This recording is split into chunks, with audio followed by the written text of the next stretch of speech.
Hello दोस्तों, स्वागत है आपका हमारे चैनल यूपी एग्ज़ाम क्रिजर में। दोस्तों, आज के वीडियो में हम 3 नवंबर से संबंधित उत्तर प्रदेश के सभी एग्ज़ाम्स के लिए मोस्ट इंपॉर्टेंट करंट अफेयर के क्वेश्चंस को डिस्कस करेंगे और हर एक क्वेश्चन से रिलेटेड आपको फैक्ट भी बताएंगे। और वीडियो के अंत में हम आपसे एक क्वेश्चन भी पूछेंगे जिसका जवाब आपको कमेंट बॉक्स में देना है। और अगर आपको इसकी PDF डाउनलोड करनी है तो इसकी PDF आप हमारे टेलीग्राम ग्रुप से डाउनलोड कर सकते हैं। टेलीग्राम ग्रुप की लिंक आपको वीडियो के डिस्क्रिप्शन में मिल जाएगी। तो चलिए शुरू करते हैं। वीडियो स्टार्ट करने से पहले हम एक इम्पॉर्टेंट टॉपिक को रिवाइज करते हैं।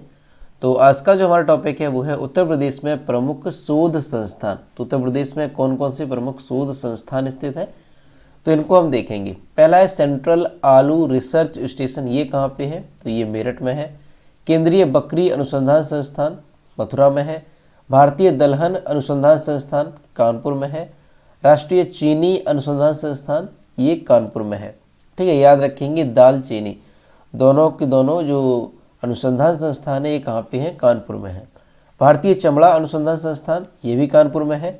केंद्रीय पक्षी अनुसंधान संस्थान इज्जतनगर बरेली में है। भारतीय कालीन प्रौद्योगिकी संस्थान भदोही में है।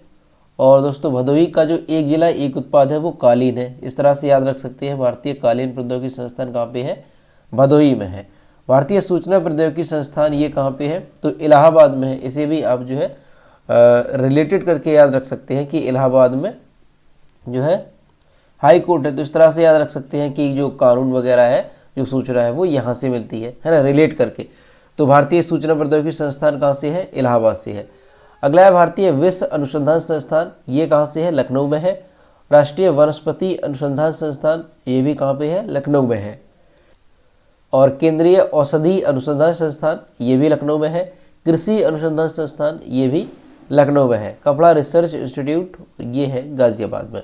तो ये प्रमुख अनुसंधान संस्थान थे जो कि हमारे उत्तर प्रदेश में स्थित है। तो कौन सा अनुसंधान संस्थान कहाँ पे स्थित है वो हमने यहाँ पे रिवाइज किया। आगे बढ़ते हैं दोस्तों। ये जो 2022 के नोबेल पुरस्कार हैं कल आपको रिवाइज कराए थे, आज फिर हम रिवाइज करेंगे ताकि याद रहे। तो चिकित्सा के क्षेत्र में स्वाति पेवो को, भौतिकी के क्षेत्र में Alain Aspect, John F Clauser और एंटोन जेलिंगर को, रसायन के क्षेत्र में Carolyn Bertozzi, K Barry Sharpless और मोर्टन मेडल को, साहित्य के क्षेत्र में एनी एनॉक्स को, शांति के क्षेत्र में एलिस वालियात्स्की और रूसी मानवाधिकार संगठन है मेमोरियल, और इसके अलावा यूक्रेनी मानवाधिकार संगठन है सेंटर फॉर सिविल लिबर्टीज। तो इनको दिया गया है शांति के क्षेत्र में। अर्थशास्त्र के क्षेत्र में Ben S बर्नानके, Douglas W diamond और फिलिप एच डायवाविक, तो इन्हें दिया गया है अर्थशास्त्र के क्षेत्र में। तो इनको आप याद रखेंगे, मोस्ट इंपॉर्टेंट है। दोस्तों, अब हम शुरू करते हैं करंट अफेयर्स का सेशन। तो आज का सेशन शुरू करने से पहले हम कल के क्वेश्चंस का रिवीजन करेंगे। कल का पहला क्वेश्चन है, हाल ही में किसने यूपी पुलिस के प्रतीक चिन्ह का अनावरण किया। तो ऑप्शन नंबर यहाँ पे करेक्ट होगा ए, देवेंद्र सिंह चौहान जो कि DGP हैं यूपी के। तो ये है चिन्ह, देख सकते हैं। अगला क्वेश्चन है, हाल ही में किए गए सर्वे के अनुसार उत्तर प्रदेश में गंगा नदी में कितनी डॉल्फिन होने का अनुमान लगाया गया। ऑप्शन नंबर ए करेक्ट होगा 600। दोस्तों, उत्तर प्रदेश करंट अफेयर की लास्ट 8 मंथ की अगर आपको PDF ई बुक डाउनलोड करनी है तो इसकी लिंक आपको वीडियो के डिस्क्रिप्शन में मिल जाएगी, वहाँ से आप इसकी PDF ई बुक डाउनलोड कर सकते हैं। और इसे डाउनलोड करने में कोई प्रॉब्लम होती है तो साइट पर आपको व्हाट्सएप नंबर और ईमेल मिल जाएगा जिस पर आप कांटेक्ट कर सकते हैं। अगला क्वेश्चन है, निम्नलिखित में से किसे राष्ट्रीय स्मारक घोषित किया गया। तो अभी मानगढ़ धाम को राष्ट्रीय स्मारक घोषित किया गया है। अगला है, वैश्विक TB रिपोर्ट किसके द्वारा जारी की जाती है। तो WHO के द्वारा। अगला है, हाल ही में टाटा स्टील के पूर्व प्रबंध निदेशक जमशेद J ईरानी का निधन हो गया। इन्हें किस नाम से जाना जाता है। तो इन्हें स्टील मैन के नाम से जाना जाता है। ऑप्शन नंबर 20 का करेक्ट होगा। अगला है, किस राज्य से संबंधित प्रख्यात कलाकार नील पवन बरुआ का निधन हो गया। तो ये असम से संबंधित थे। अगला है, बैडमिंटन में किस भारतीय जोड़ी ने फ्रेंच ओपन मेंस डबल्स का खिताब जीता है।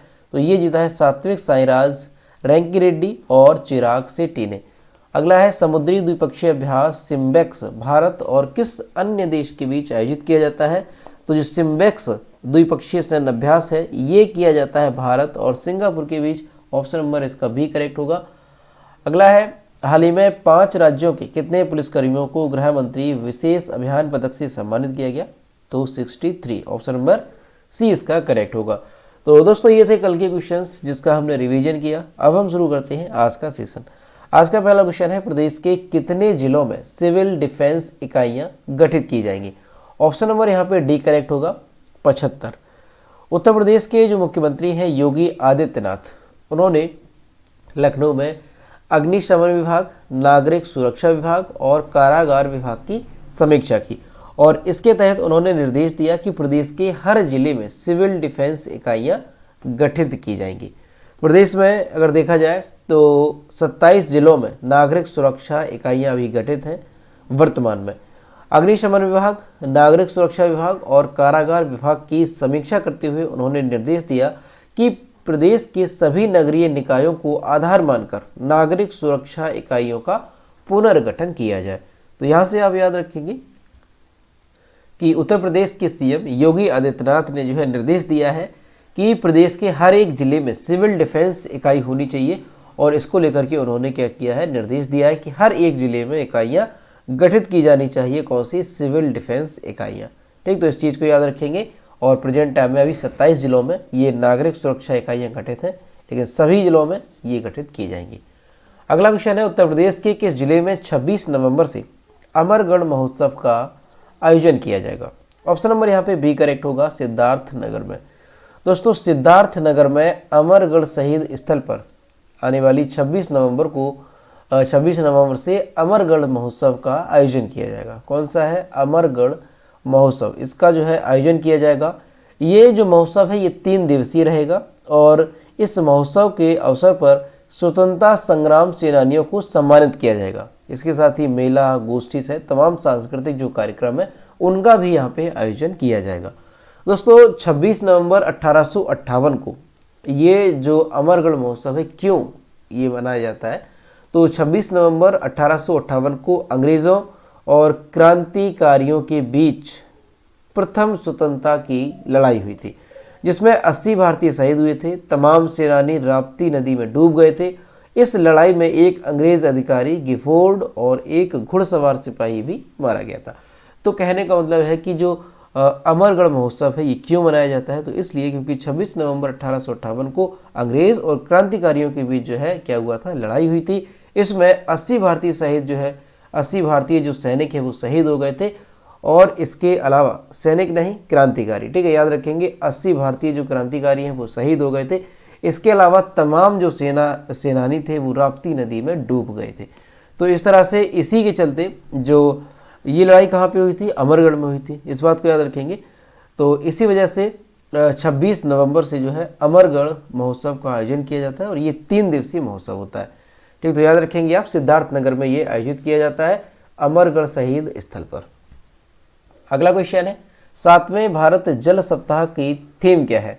तो ऑप्शन नंबर यहाँ पे सी करेक्ट होगा, सतत विकास और समानता के लिए जल सुरक्षा। ये जो है 7वें भारत जल सप्ताह की थीम है। राष्ट्रपति द्रौपदी मुर्मू ने ग्रेटर नोएडा में, कहाँ पे याद रखेंगे, ग्रेटर नोएडा में भारत जल सप्ताह का उद्घाटन किया। भारत जल सप्ताह के 7वें संस्करण का आयोजन 1 नवंबर से लेकर के 5 नवंबर 2022 तक किया जाएगा। उद्देश्य क्या है इसका? तो उद्देश्य यही है कि जल संसाधनों के बारे में एकीकृत तरीके से जागरूकता बढ़ाना, उनका संरक्षण और उसके उपयोग के बारे में लोगों को जागरूक करना। भारत जल सप्ताह के 7वें संस्करण की थीम क्या है? तो सतत विकास और समानता के लिए जल सुरक्षा। ये रही है भारत जल सप्ताह के 7वें संस्करण की थीम, यानी साल 2022 के जो भारत जल सप्ताह है इसकी थीम। तो याद रखेंगे यहाँ से कि इसका जो भारत जल सप्ताह है इसका उद्घाटन किसने किया है 7वें संस्करण का? तो राष्ट्रपति द्रौपदी मुर्मू ने।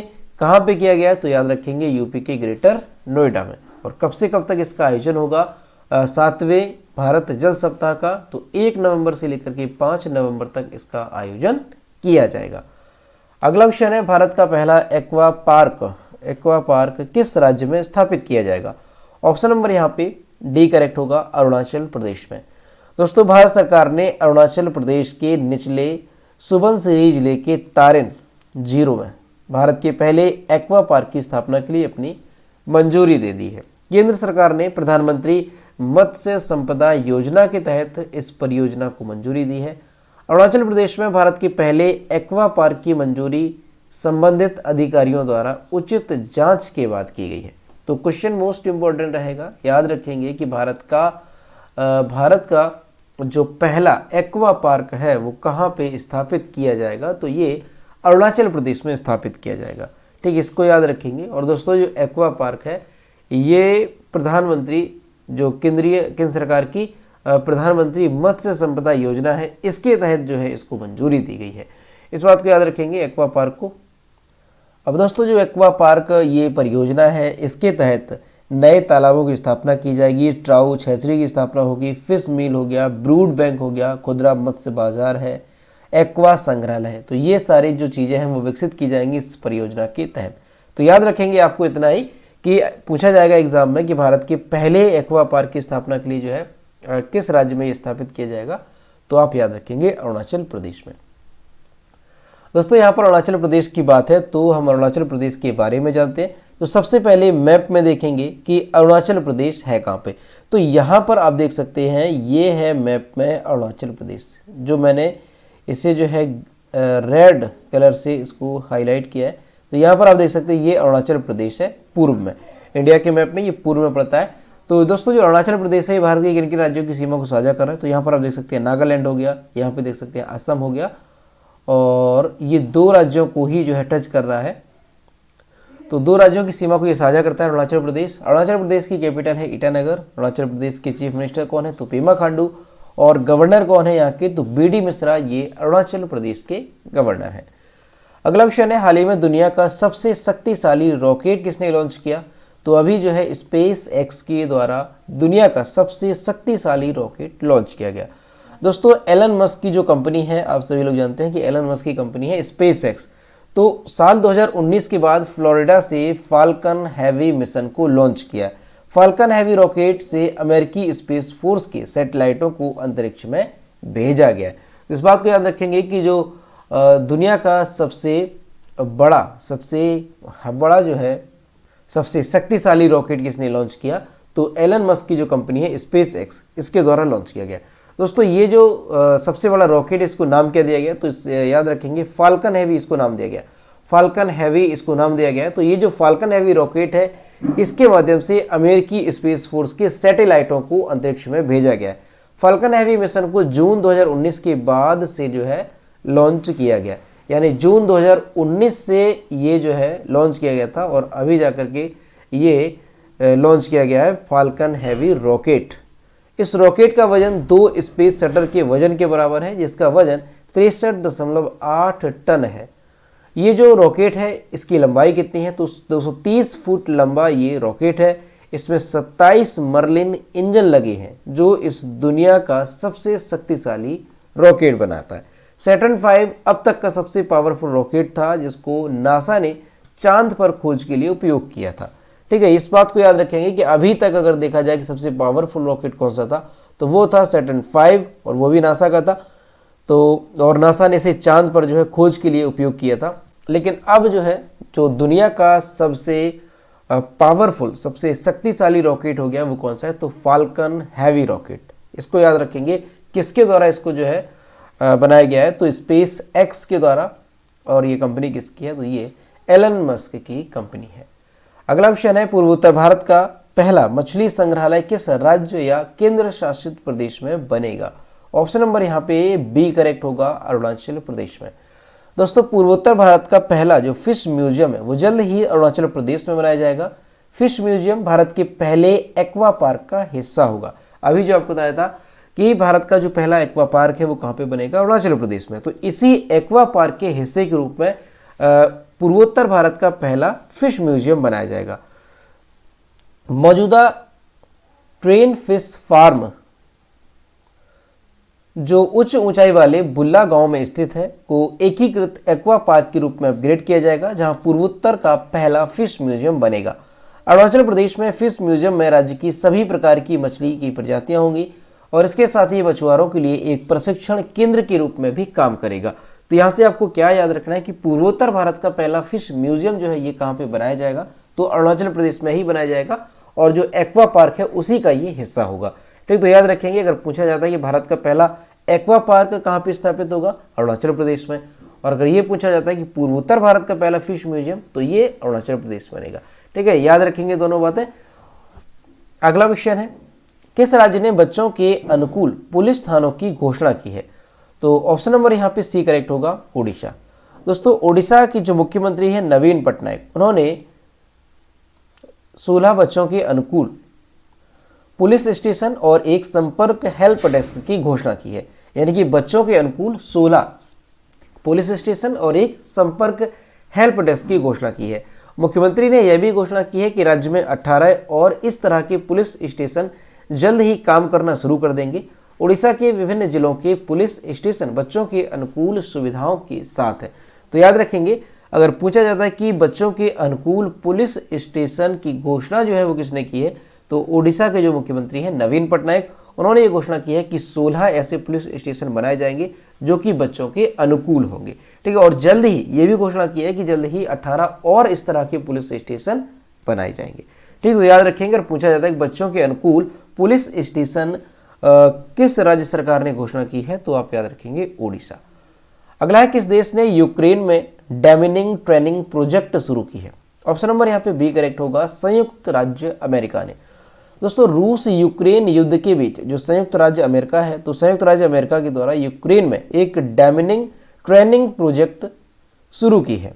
रूस के क्रूर आक्रमण की स्थिति में यूक्रेन को तत्काल मानवीय सहायता प्रदान करने के लिए यह परियोजना शुरू की गई है। तो याद रखेंगे आप, अगर पूछा जाता है कि यूक्रेन में एक डेमिनिंग ट्रेनिंग प्रोजेक्ट जो है किसके द्वारा शुरू किया गया, तो ये संयुक्त राज्य अमेरिका के द्वारा शुरू किया गया है। और क्यों, तो रूस के क्रूर आक्रमण की स्थिति में यूक्रेन को तत्काल मानवीय सहायता प्रदान करने के लिए जो है इसको शुरू किया गया। ठीक, किसके द्वारा, तो ये याद रखेंगे संयुक्त राज्य अमेरिका के द्वारा।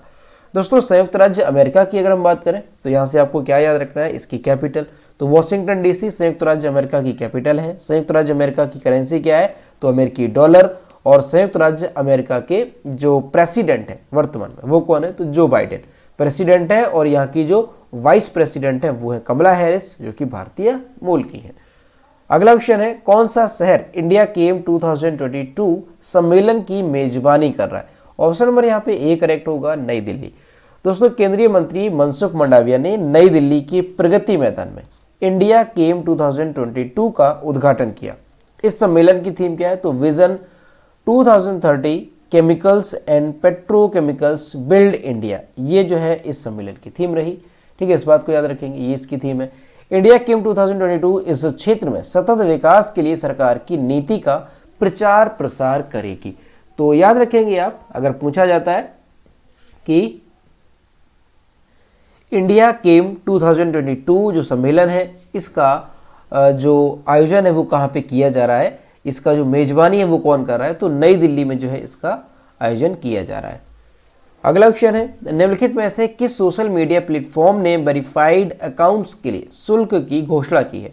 तो ये घोषणा की है ट्विटर ने। ऑप्शन नंबर 20 का करेक्ट होगा।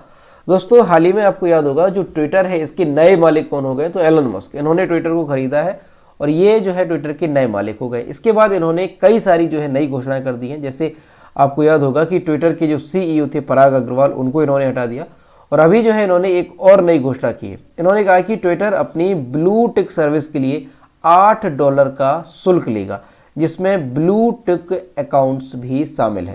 उन्होंने कहा कि ट्विटर पर ब्लू टिक मार्क की कीमत देश द्वारा क्रय शक्ति समानता के अनुपात के आधार पर तय की जाएगी। तो ये चीज़ आप यहाँ पे याद रखेंगे कि $8 प्रति महीने। ठीक है, इस बात को याद रखेंगे, प्रति महीने जो है शुल्क की बात की है ट्विटर में ब्लू टिक सर्विस के लिए। तो इस बात को याद रखेंगे कि हाल ही में किस सोशल मीडिया प्लेटफॉर्म में जो है शुल्क की घोषणा की है, तो ये ट्विटर ने की है कि ब्लू टिक सर्विस के लिए आपको $8 प्रति महीने शुल्क देना होगा ट्विटर में। तो इस बात को याद रखेंगे ट्विटर को। ठीक है, ये घोषणा ट्विटर के द्वारा की गई है। तो दोस्तों, ये थे 3 नवंबर से संबंधित उत्तर प्रदेश के सभी एग्जाम्स के लिए मोस्ट इंपॉर्टेंट करंट अफेयर के क्वेश्चन जो कि हमने डिस्कस किए। अब हम देखते हैं कल की वीडियो का क्वेश्चन जो हमने आपसे पूछा था। ये रहा कल का क्वेश्चन जो हमने आपसे पूछा था कि हर वर्ष 31 अक्टूबर को किस दिवस के रूप में मनाया जाता है? तो ऑप्शन नंबर यहाँ पे सी करेक्ट था, राष्ट्रीय एकता दिवस के रूप में। और लगभग सभी स्टूडेंट्स ने इसका सही जवाब किया। मैं आपसे रोज कहता हूँ कि जो भी क्वेश्चन आपसे पूछा जाए सभी लोग क्वेश्चन का आंसर जरूर किया करो। ये है आज का क्वेश्चन। उत्तर भारत का पहला डाटा सेंटर पार्क या डाटा सेंटर किस राज्य में स्थापित किया गया है? तो इसका जो भी करेक्ट आंसर है वो आपको कमेंट बॉक्स में बताना है और सभी लोग कोशिश करेंगे कि क्वेश्चन का आंसर जरूर करें। तो दोस्तों आज का वीडियो कैसा लगा? अगर वीडियो पसंद आया है तो इसे लाइक करें, अपने दोस्तों के साथ शेयर करें और अगर अभी तक हमारे चैनल पर नए हैं तो चैनल को सब्सक्राइब करना ना भूलें। साथ ही बेल आइकन को भी प्रेस करें ताकि टाइम टू टाइम नोटिफिकेशन आप तक पहुंचता रहे। तो मिलते हैं नेक्स्ट वीडियो में। Thank you.